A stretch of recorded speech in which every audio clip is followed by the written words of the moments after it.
Bueno, buenas tardes a todos. Somos el grupo número 3, que está compuesto Camila Viñán, Clifford, Tricia, Ana y Paola. Vamos en esta tarde a estar abordando el tema de sistema digestivo, origen embriológico del sistema digestivo, exactamente en específico. El origen embriológico del sistema digestivo deriva del endodermo y las distintas regiones del tubo intestinal, como son el esófago, el estómago y el duodeno y otras áreas, están determinadas por la diferenciación de lo que es el intestino anterior y el intestino posterior. Y tiene dos conductos o regiones en específico, el cual sería el conducto vitelino y el intestino medio anterior, el alantoides.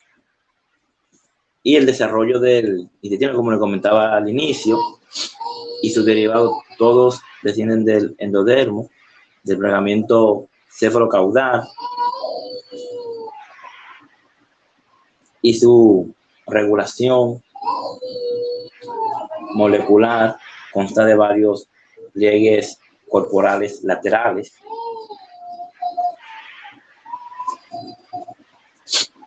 que van desde la faringe hasta el colon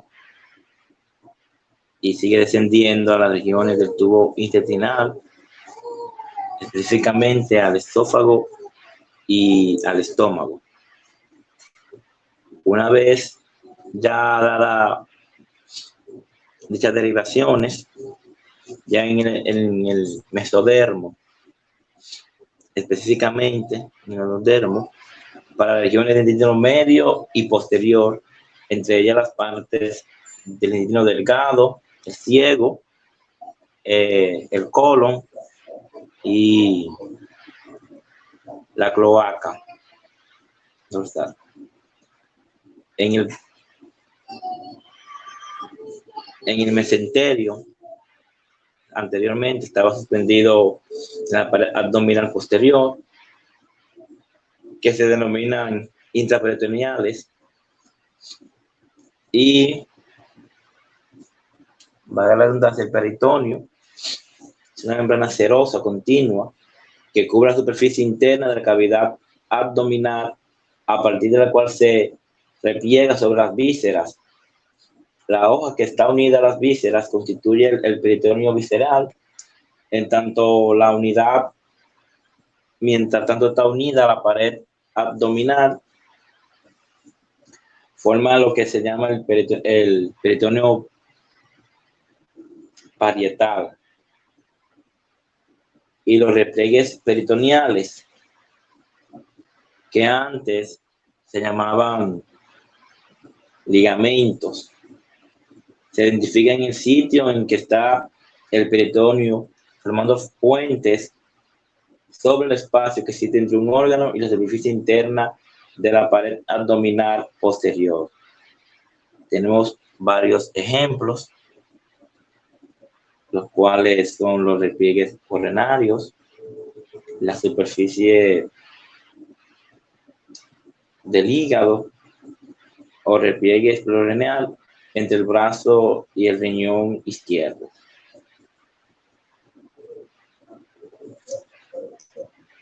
La persona que continúa, que me toca otra parte, pero más adelante la voy a desarrollar.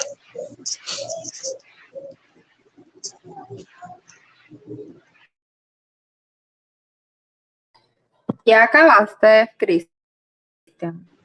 Sí, me toca otra parte, pero más adelante. Ok. Bueno, buenas tardes, chicos. Mi nombre es Camila. yo les voy a estar hablando brevemente acerca de el esófago, el estómago y el duodeno.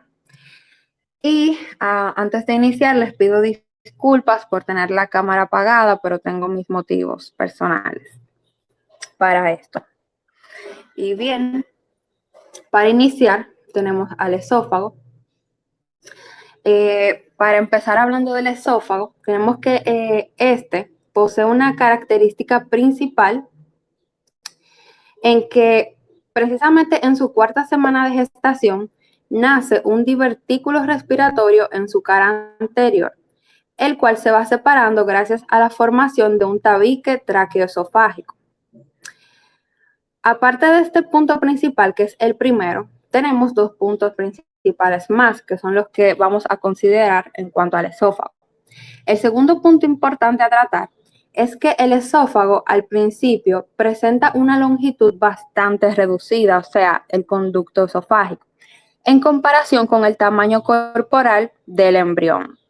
Ya ustedes se pueden imaginar un embrión en su cuarta semana de gestación. Entonces estamos hablando de la longitud del conducto esofágico en comparación con el tamaño del embrión.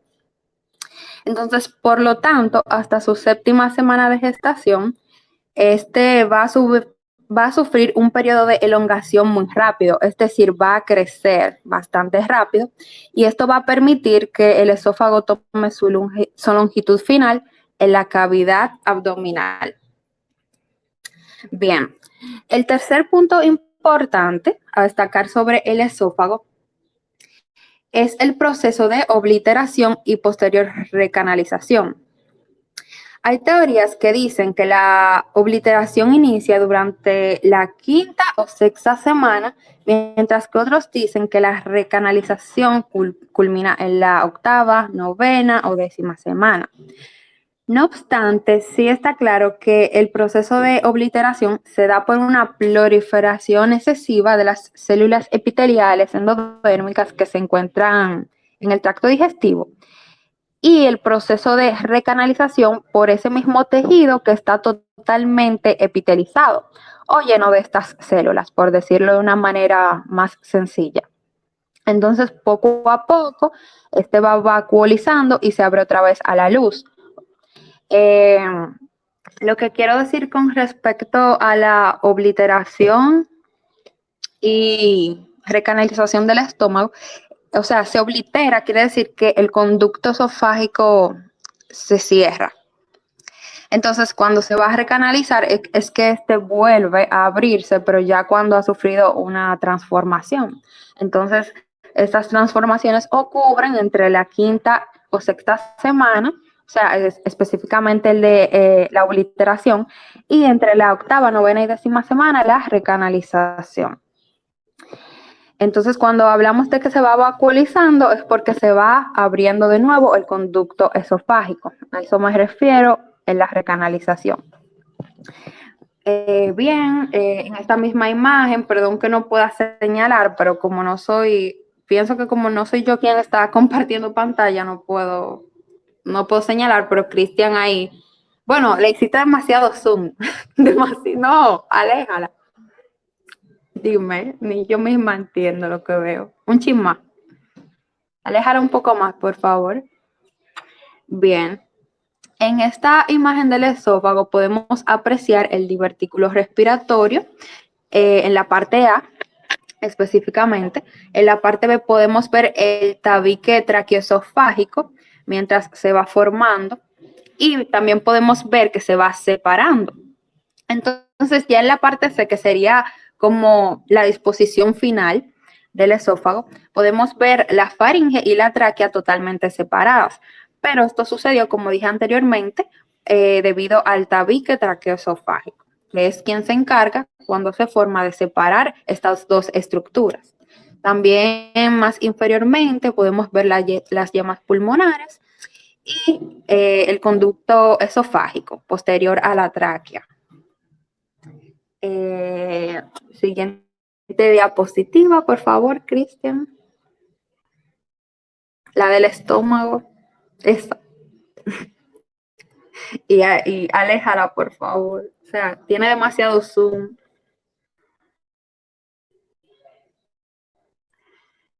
Bien. Con respecto al estómago, el estómago podemos decir que se define básicamente como una dilatación fusiforme del intestino anterior que aparece durante la cuarta semana de gestación del feto o del embrión. El estómago sufre un proceso de doble rotación.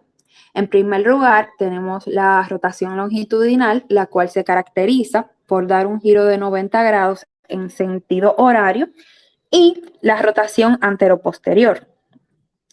Siguiendo un eje anteroposterior, el estómago sufre una rotación de 90 grados en sentido horario, esto es en la rotación anteroposterior, y esto se debe en que la región cardial va a girar en dirección izquierda e inferior, mientras que la región pilórica va a girarse o tornarse más superior y derecha. Al final, esto repercute en que el estómago va a tomar su forma definitiva o final. Entonces, mientras el estómago está rotando, va a sufrir un crecimiento característico. La región superior primitiva, es decir, la región izquierda del estómago, va a crecer desproporcionadamente, o sea, va a crecer bastante, respecto a la región derecha del estómago, que se encuentra en posición definitiva. Esto quiere decir que va a tener una parte más grande que otra, como estamos observando acá. Específicamente, la región cardial más grande que la región pilórica. Entonces, esto da origen a la curvatura mayor del estómago, mientras que la región derecha termina como curvatura menor del estómago. En esta imagen del estómago estamos apreciando las dos rotaciones que el estómago sufre. Aquí vemos la rotación longitudinal y por debajo tenemos la rotación anteroposterior del estómago. Como dijimos, la rotación longitudinal, el estómago sufre una rotación como en sentido horario. En la parte A podemos ver como la posición inicial del estómago. Luego en la parte B vemos cómo este va rotando y ya en la parte C vemos la posición final que este adopta. Con más claridad vemos la curvatura mayor y vemos la curvatura menor. Ya sabemos que la curvatura mayor es la que crece desproporcionalmente y la curvatura menor se queda, se puede decir, del mismo tamaño, pero adopta una posición más superior. En la rotación anteroposterior tenemos, como dije anteriormente, este va de, o sea, como dice su nombre, de forma rota, de forma anteroposterior. ¿Por qué? Porque la región cardial pasa a una posición más inferior y la pilórica pasa a una posición más superior. Aquí podemos ver que el estómago, o sea, por decirlo así, queda acostado y apreciamos mejor su posición final. ¿Ustedes están entendiendo? Digan la verdad, por favor. Sean sinceros, ¿sí o no? Bueno, se está entendiendo la manera que tú la estás explicando, se entiende perfectamente. Aunque hay cosas que uno en verdad, por los nombres, se le hace muy difícil captar. A mí particularmente me pasa que yo no veo nada de la diapositiva porque está súper pequeña. Dime, mi amor, repita, por favor, que no entendí. Que a mí, o sea, estás explicando muy bien, lo que yo no veo es de la diapositiva porque se ve muy pequeño. Ah, sí, bueno, yo tampoco la veo, pero por el conocimiento, pues lo interpreto, pero les pido disculpas por la falta de calidad de las imágenes. También creo que tiene que ver, no sé, sí, por eso, por el Zoom o donde se está compartiendo la pantalla. Pero, en fin, chicos, déjenme continuar porque se acaba el tiempo. Por otro lado, también cabe destacar que el mecanismo por el cual el estómago rota no es un mecanismo activo. Es decir, no se está traccionando al estómago de manera activa, sino que ese mecanismo se da de manera secundaria por el crecimiento que se da del mesenterio entre las semanas 4 y 5 específicamente. Tal y como estaba diciendo Cristian, el mesenterio empieza a crecer, entonces el estómago, por decirlo así, no rota de manera voluntaria, sino que lo empujan. Entonces, mientras lo empujan, él va rotando de manera longitudinal y anteroposterior y también va creciendo al mismo tiempo y adoptando su forma final. O sea, esto es algo muy normal. Y también esto se debe al crecimiento de algunas vísceras abdominales que van a empujar al estómago también, al igual que el mesenterio, y ocasionar su rotación. O sea, entre esas vísceras abdominales podemos mencionar el hígado, el vaso, y ya ustedes saben. O sea, es lógico pensar que si estos órganos inician a crecer y toman su posición final, pues van a mover y a empujar los órganos que le quedan circundantes o que le quedan alrededor, por decirlo así. Continuemos. El estómago. Ponme la siguiente diapositiva, por favor, Cristian. Ubícamela mejor. Bueno, déjalo ahí, porque se ven las dos de todos modos y hablan básicamente lo mismo. Aléjalo, please.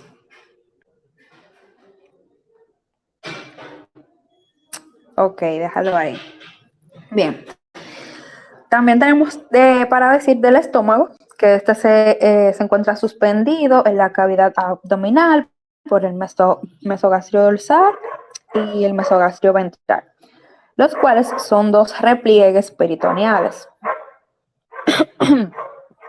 La rotación anteroposterior y longitudinal del estómago afecta la disposición de estos mesenterios. Por ejemplo, en el caso del mesenterio ventral, al rotar el estómago es empujado al lado derecho del abdomen. También en la imagen que tenemos ahí podemos observar que la yema hepática, mientras va creciendo, divide el mesogastrio ventral en aumento menor y ligamento falciforme. O sea, en esa imagen podemos ver en la parte A el ligamento falciforme, acá en la parte lateral de la parte A, inferolateral. En la parte superior podemos observar el aumento menor y también podemos ver, es como un ejemplo, un esquema ejemplificando la posición inicial de las vísceras y de los mesenterios. Y también en la parte B vemos como la posición final que estos adoptan cuando los mesenterios inician a crecer, cuando las vísceras crecen, el estómago rota y así. Bien, como les seguía diciendo acerca de las vísceras, o sea, como les decía ahora mismo, como resultado, por ejemplo, vemos que el hígado es desplazado hacia la región derecha de la cavidad abdominal. Por otro lado, también debido a la rotación longitudinal del estómago, el mesogastrio dorsal es desplazado a la región izquierda de la cavidad abdominal.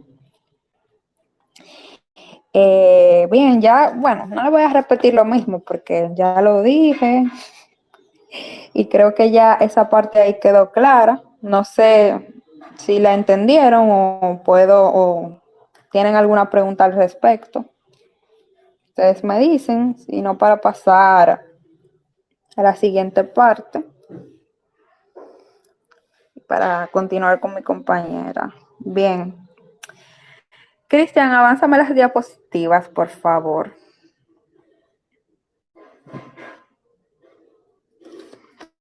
Para hablar brevemente los puntos fundamentales del duodeno. Ahí, sí, déjamelo ahí. No te vayas tan lejos. Ponlo más central, sí, así. Oh my God, qué feas se ven esas imágenes. Estos niños van a tener que estudiar doble por culpa de nosotros. No, no le hagas tanto zoom, por favor. O bueno, está bien, hazle zoom. Sí, porque esta es la parte que se ve más clara. Bien, chicos. Tenemos que el duodeno está conformado por 4 porciones. Estas porciones son el bulbo duodenar o primera porción, el duodeno descendente, duodeno horizontal y duodeno ascendente. Las últimas 3 porciones del duodeno son retroperitoneales en dirección al páncreas, el cual también se torna retroperitoneal. Bueno, eso yo se lo puedo mostrar en la imagen de arriba, como queda el páncreas, pero va a ser más adelante. También tenemos que el duodeno, como otro punto fundamental, que el duodeno se divide en duodeno del intestino anterior y duodeno del intestino medio. Otro punto importante es que la forma final de es consecuencia de la rotación del estómago. Como ya sabemos, como ya dijimos anteriormente, una cosa lleva a la otra y específicamente se da por la rotación longitudinal. Y la rotación anteroposterior es la que le da la forma de C que tiene el duodeno. No sé si se dan cuenta, ahí como lo podemos ver, que el duodeno tiene como una forma de C. Entonces, cuando el estómago rota de manera anteroposterior, pues le da esta forma al duodeno, ya que queda, vamos a decir que se va aplastando y toma esta posición.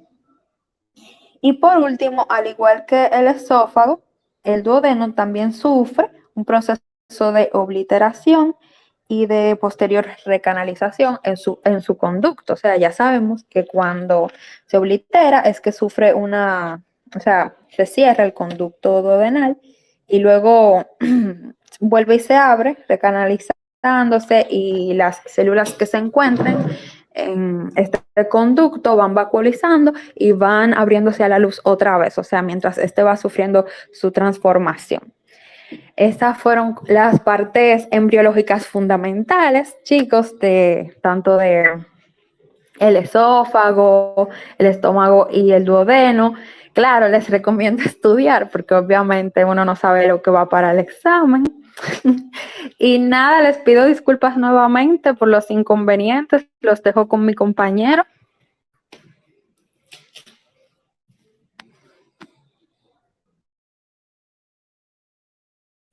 Buenas tardes, mi nombre es Clifford Núñez y voy a estar hablando sobre el páncreas, el intestino medio y el intestino posterior.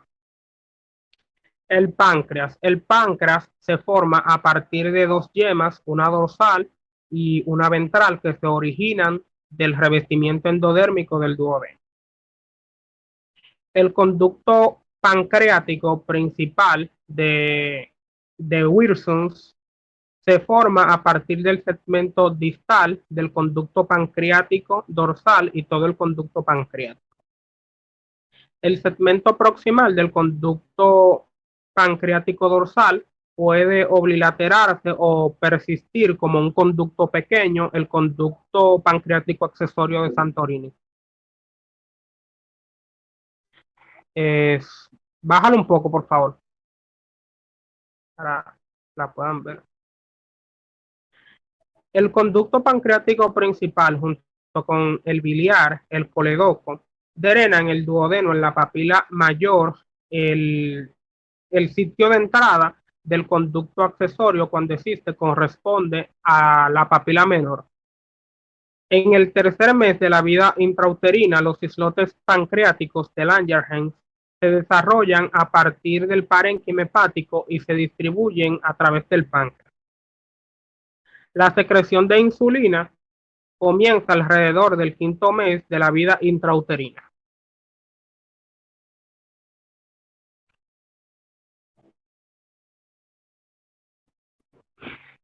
El intestino medio.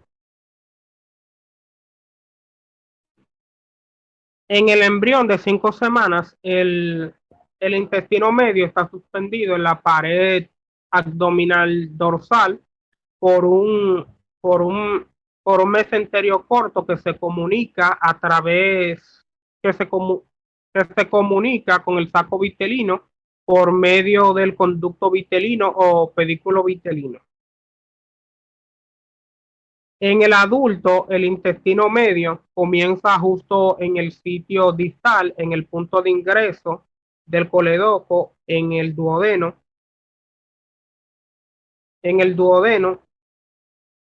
y termina en la región que se unen los dos tercios proximales del colon transverso con su tercio distal. En toda su extensión, el intestino medio recibe irrigación de la arteria mesentérica superior. Bájalo un poco.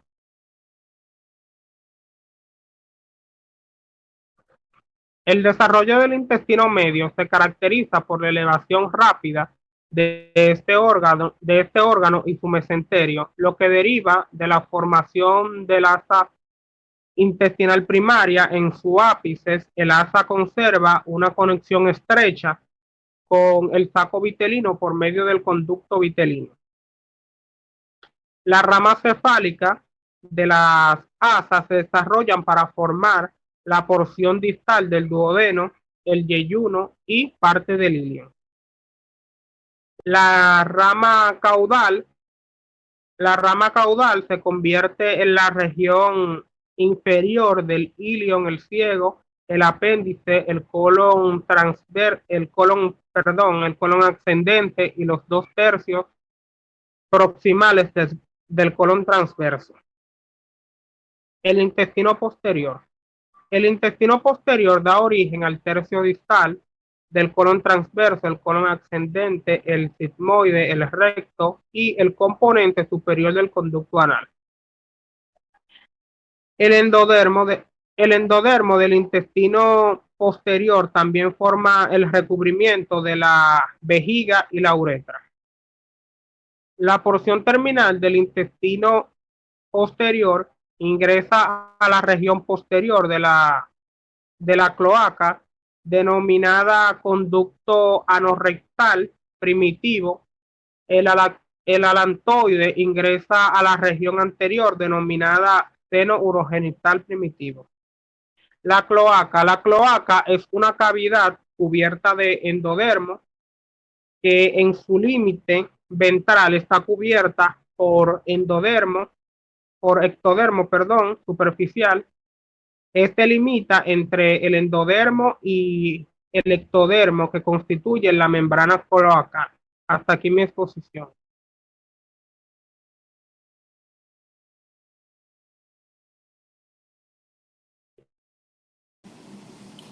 Buenas tardes. Yo voy a continuar con la parte de los arcos faringeos. La característica más peculiar del desarrollo de la cabeza y el cuello es la presencia de los arcos faringeos.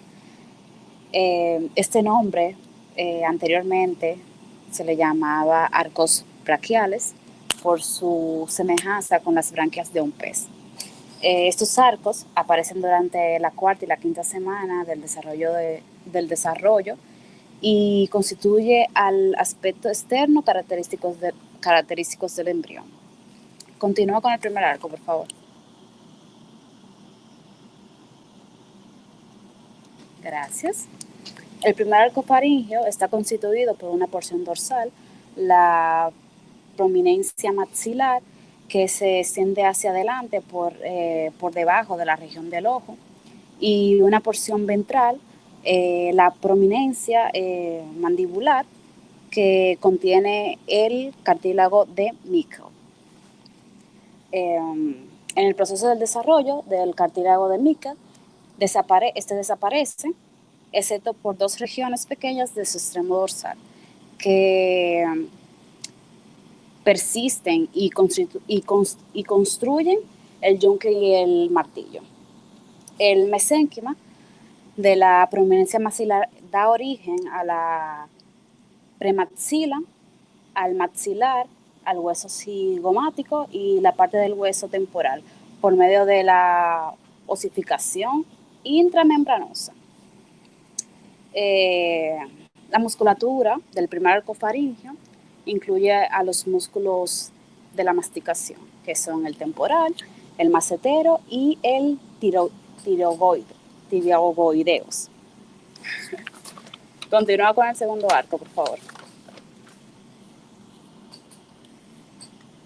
El segundo arco faríngeo, el cartílago del segundo arco o cartílago ioideo da origen al estribo, la apófisis estiloidea del hueso temporal, el ligamento estiloideo y en la región ventral al asta menor y la porción superior del cuerpo del hueso ioides. El mesénquima del arco también forma la mayor parte del oído externo. Continuando con el tercer arco faríngeo, el cartílago del tercer arco faríngeo da origen a la porción inferior del cuerpo y al asta mayor del hueso ioides. La musculatura más limitada a los músculos estilofaríngeos. Esos músculos están inervados por el nervio glosofaríngeo. Ese es el nervio del tercer arco.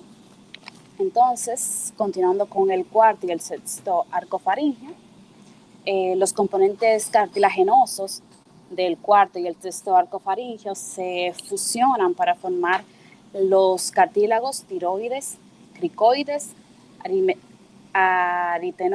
aritenoides y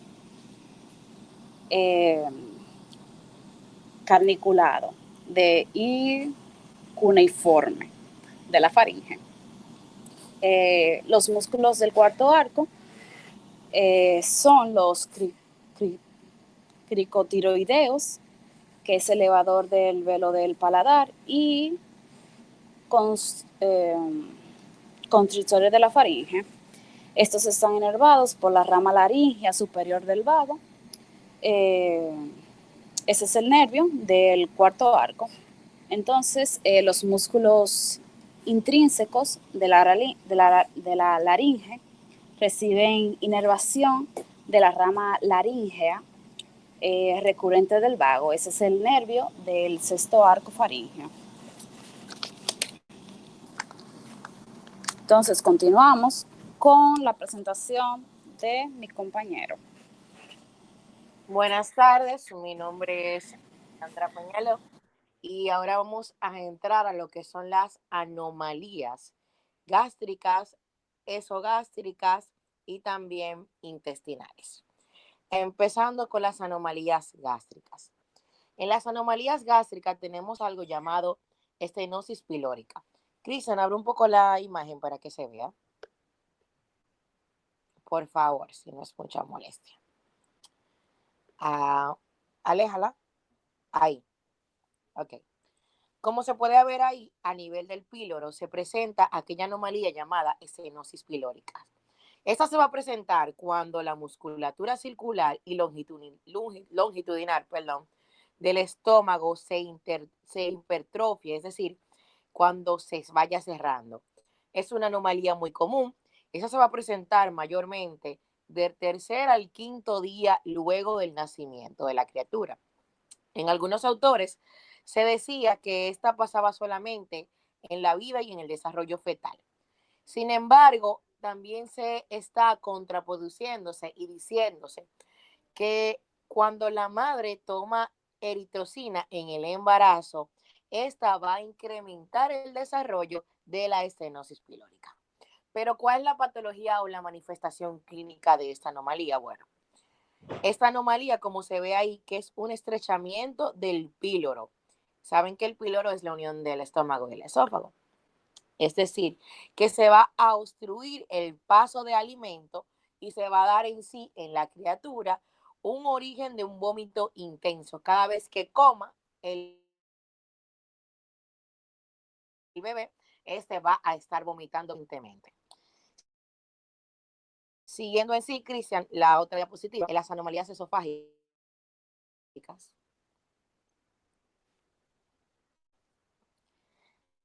Ajá. En la anomalía esofágica, esa se puede ver un poco mejor, se da algo que conocemos como la atresia esofágica. Con o sin fístula tráqueo-esofágica se va a dar a una desviación posterior y espontánea de un factor que posea la pared dorsal del intestino, tanto en sentido anterior como en sentido posterior. Esta anomalía va a impedir el paso normal del líquido amniótico hacia el tracto intestinal, lo que da con una manifestación clínica o patológica de que en el vientre se dé lo que es una excesividad de líquido en el saco amniótico. También en las anomalías esofagástricas tenemos lo que es la estenosis. La estenosis se da porque el lumen esofágico suele estrecharse, como se ve aquí en la foto, y lo que va a originar una recanalización incompleta del flujo sanguíneo. Es decir, que el estómago va a ser atraído por el hiato del diafragma y lo que va a dar a una hernia hiatal esofagástrica completa.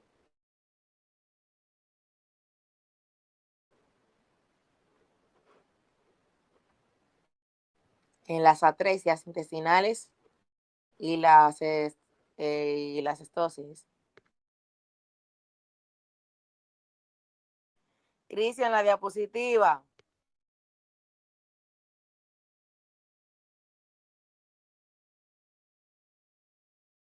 Ok, seguía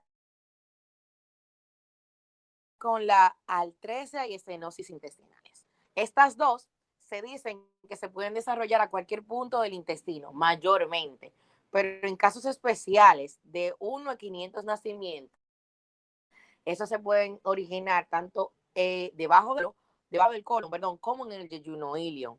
Estas se dan por la atresia mayormente, se da ¿por qué? Por la falta de recanalización y junto con la estenosis se van a dar por accidentes vasculares que van a comprometer el flujo sanguíneo y van a inducir como manifestación clínica una neurosis del segmento intestinal. Mayormente se da esto porque por una mal rotación de los intestinos, por válvulas, por gastroquistis, los onceófales o factores de indiferización de los intestinos. Voy a dejarlo con mi compañera que va a decir las otras anomalías a nivel de la vesícula.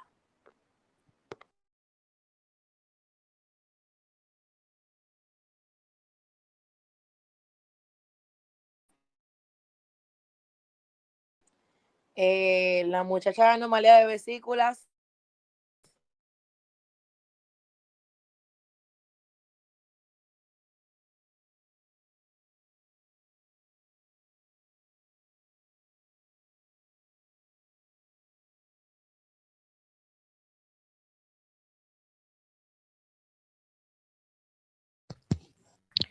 Buenas tardes, ¿me escuchan?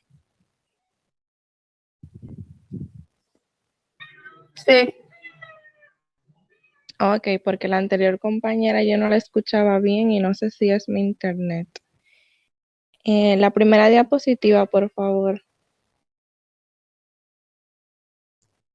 Un poco más a la derecha.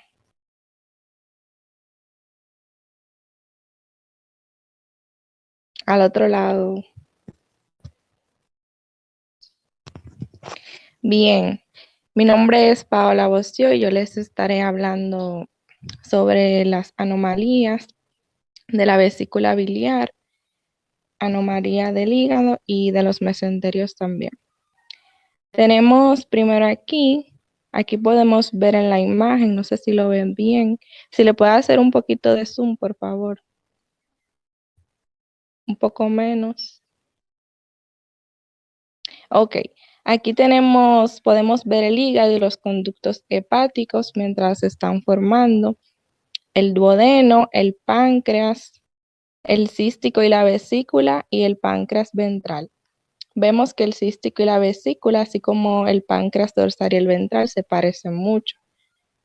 Entonces, aquí lo que se desarrolla es la atresia biliar, que es una enfermedad en la cual las vías biliares se bloquean o no se desarrollan de una manera adecuada y se obstruye el flujo de la bilis en los bebés. El quiste colédoco también, que es una anomalía del conducto hepático que obstruye el flujo de la bilis en los bebés. Estos dos tienen en común que ambos obstruyen el flujo de la bilis. La siguiente diapositiva, por favor.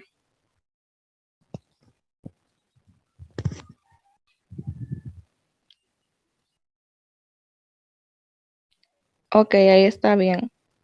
Aquí tenemos que las anomalías de la vesícula biliar y sus vías son la duplicación de la vesícula biliar.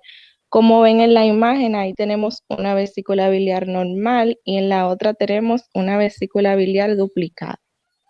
La agenesia de la vesícula biliar, la artresia biliar extrahepática y la atresia e hipoplasia.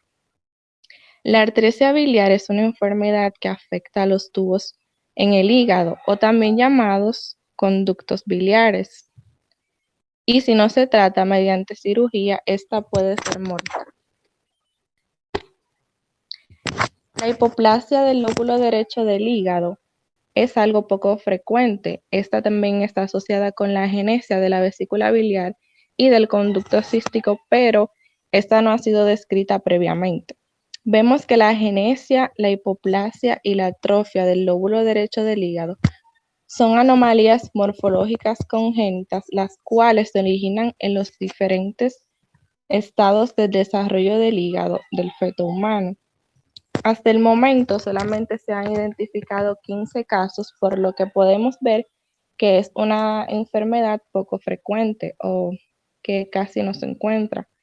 Así como también vemos que Monroe ha encontrado 1 de cada 7.500 casos. Ahí podemos comprobar que esta enfermedad verdaderamente es poco frecuente. La siguiente diapositiva, por favor.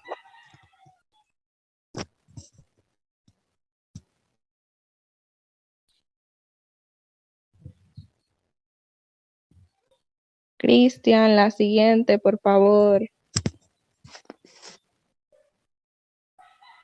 La de los mesenterios.